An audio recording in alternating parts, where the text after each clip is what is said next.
Okay, welcome back.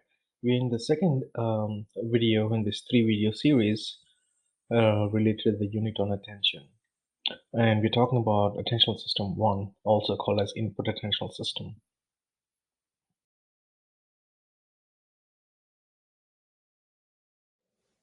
So the outcomes for this unit include, or video include, we'll talk about attention 1, the input attentional system in general first.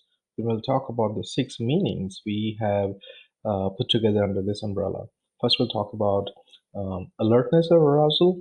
Then we'll talk about orienting reflex. Then we'll talk about spotlight attention in that order.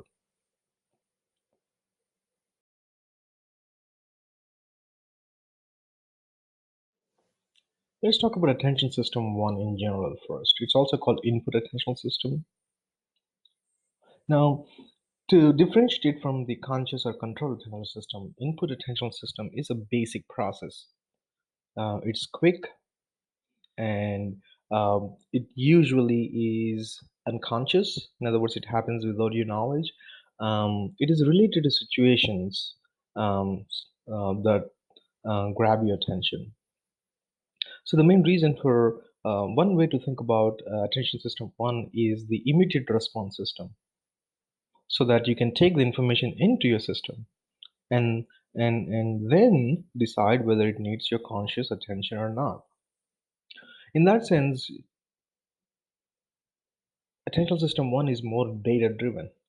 It is dependent on the changes in the environment, in the stimulus. So data is specific to the stimulus, so it's data driven or stimulus driven. You can also think of attentional system 1 more as a basic attentional process or a preparatory attentional process. A preparatory attentional process is where the system is preparing you. Attention system is preparing you so that you can consciously use the attention system 2 to decide whether or not it needs your conscious attentional resources. You'll consider it further processing through attentional system 2 if it is worth it. If not, then you just move on.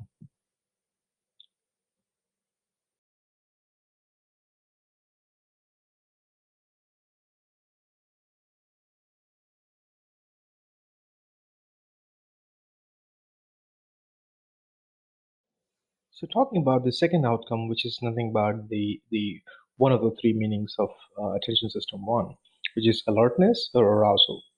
So keep in mind that this alertness or arousal is a basic, fundamental attentional state. It's a mental state of awareness.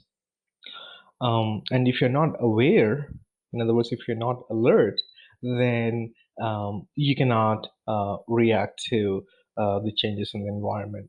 In other words, it is a necessary attentional state to be able to respond to the changes in the environment. Now, you can think about, if you're not aware, right, then you cannot consciously attend to information.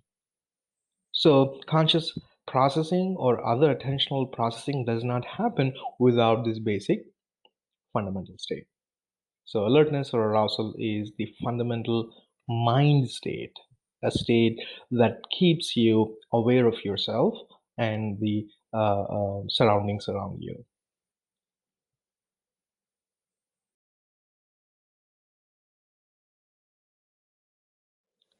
Now, I introduced input attentional system or attention system 1 by using orienting reflex example.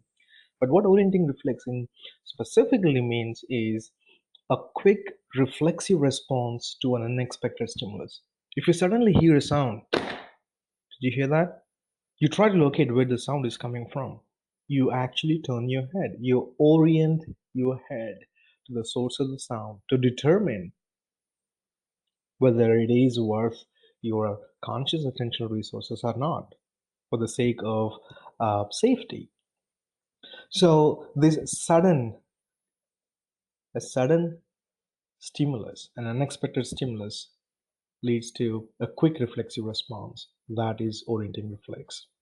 Remember, it is a sudden part. In other words, if you hear this sound and if this sound continues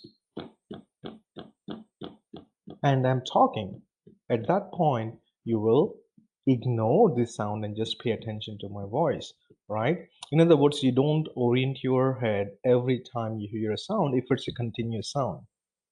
In other words, your system becomes unresponsive. It's called habituation. Habituation is unresponsiveness to a continuous stimulus. But you orient again if that continuous stimulus changes. Let's say if it stops, or if it increases in speed, intensity, or decreases in intensity. So, what is important for orienting reflex is this sudden, unexpected change in the stimulus. So, that is orienting reflex.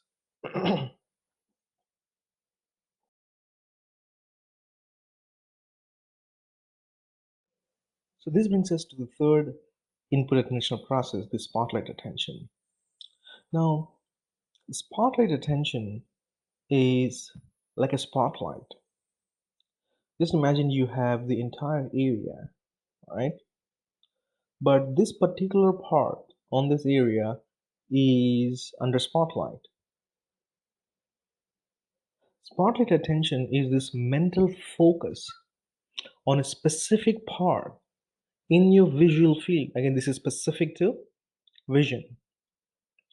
So, this mental focus in specific part of the visual field is spotlight attention. Now, this is different from selective attention, where you're consciously selecting a part of the sensed information. In spotlight attention, you are expecting something in one part of your visual field. That expectation is spotlight attention. It is in some ways similar to your orienting reflex that grabs your attention, but it is not in the sense that you're not turning your head. You're expecting something in a specific spot in your visual field. So there is a mental focusing, not a real movement, a mental focusing. Now, to really understand this, I would rather use an analogy or an experiment to talk about, and we'll do that in the next.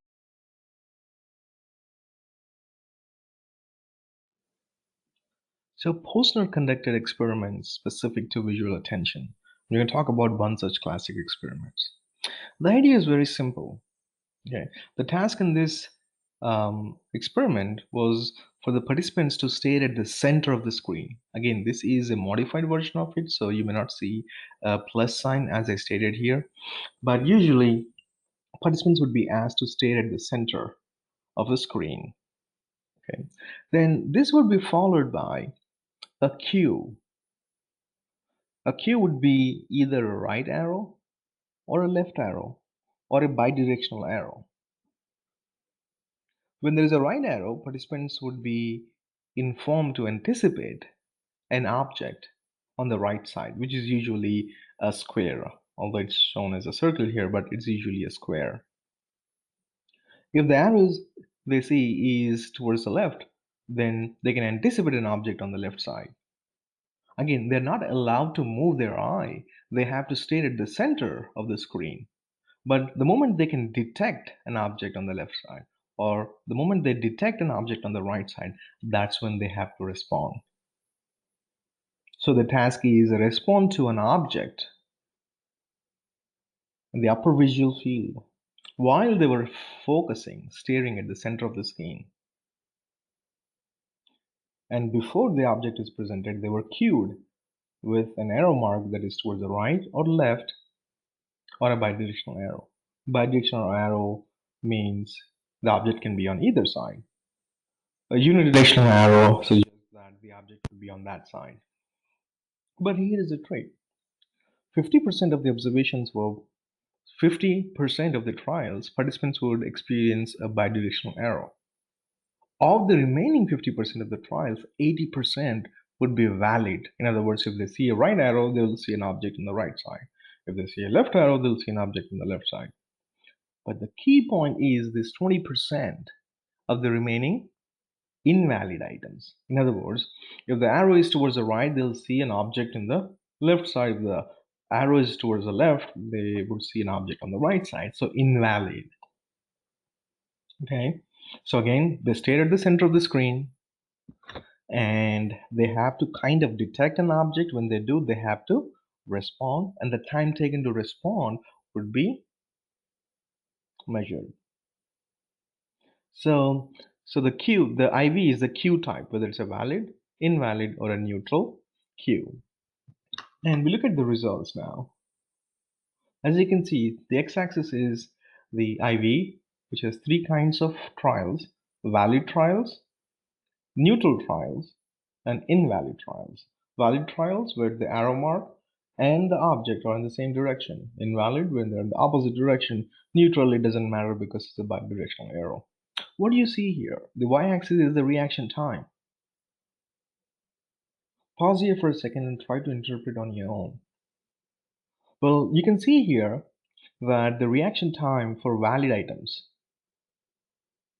is much faster than reaction time for invalid items. In other words, if you're cued that the object will be on the right side, and if you see an object on the right side, you're faster. But if you're cued to the right side, but the object is shown on the left side, then you're taking more time. Why would that be? Well, before we talk about why it would be, let's talk about these constructs. This faster reaction time to valid items in this experiment is called facilitation or benefit. Facilitation or benefit is a faster reaction time to valid items. And opposite of that is cost. A cost is a slower response time to invalid items. Now, what is the reason for a slower response time? Now, just imagine if the Q is a left arrow and if you see an object, you're anticipating an object here, right? So the moment you see an object here, again, you're not looking at this part, you're looking at the center of the screen, you're kind of anticipating object on the left side. The moment you detect it, you'll say yes, right? So it will be quicker because you're anticipating it. So spotlight attention is this mental anticipation. Remember, you're not looking at this. It is the mental anticipation. You're mentally highlighting this spotlight attention. You're highlighting this part and expecting it, not visually, not actually looking at it. You're expecting that is spotlight attention. Now, why is it slower for the invalid items? Remember, if the Q was on this side, right, you're expecting an object here, but you saw the object here, right? For you to detect this object, you need to disengage from this one. In other words, your anticipation has to change, disengage, and re-engage on this part. That's why it is taking longer. So the invalid condition has slower response time because you have to internally refocus. Change your spotlight attention from this point to this point. You have to disengage, focus, redirect, and re-engage again. That's what is the reason why you see this big of a difference in reaction time. So the idea here you want to keep in mind about spotlight attention is your mental anticipation. Okay. It's like spotlight attention is kind of preparing you to encode stimulus in that particular point. Again, it's not visual in the sense that you're not looking at it, but you're expecting something there.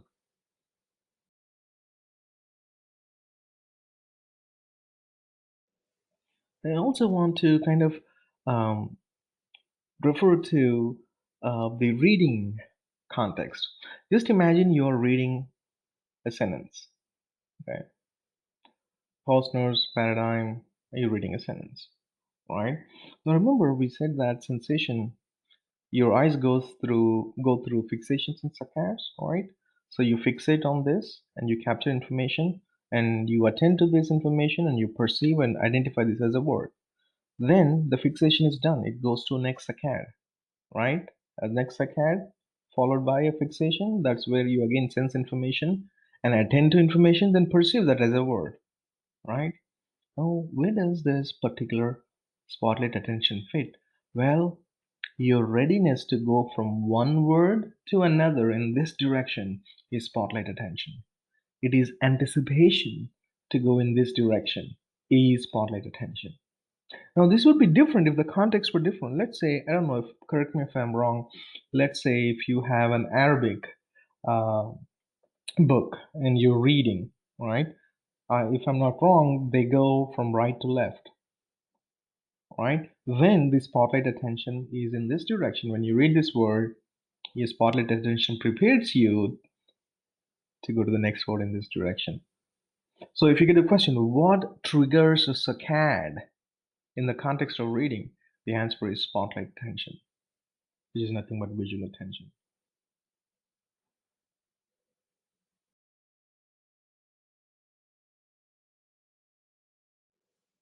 So when you search for information in your visual field, the question is it serial or parallel? Now, what do you mean by searching for information in the visual field? Well, let's say you're searching for a green or a red object here, right? Or you're just searching for a red object here. It pops out, right? In other words, you are searching for it in a parallel fashion. If you're searching in this particular box, right, for a green square, it slightly slows down because you're searching for two features. So what Treatment did is presented participants with single feature search followed by or a combined feature search.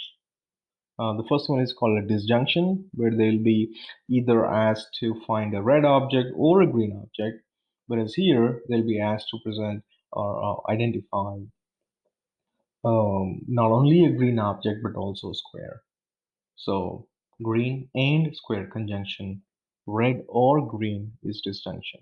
And what Trisman found was that disjunction is faster than conjunction. When you're searching for one feature, it's faster. When you're searching for two features, it is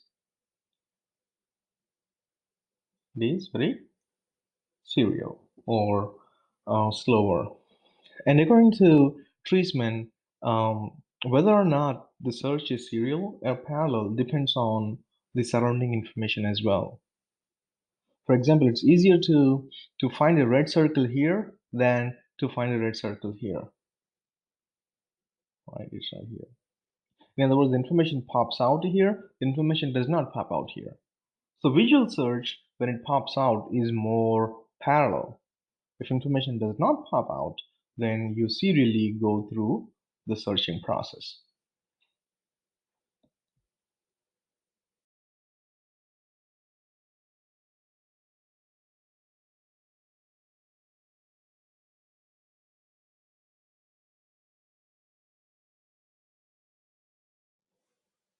So this brings us to the end of um, the second video in the three video series. In the next video, which is the last video for this series, we'll talk about the second attentional system, the attention system 2.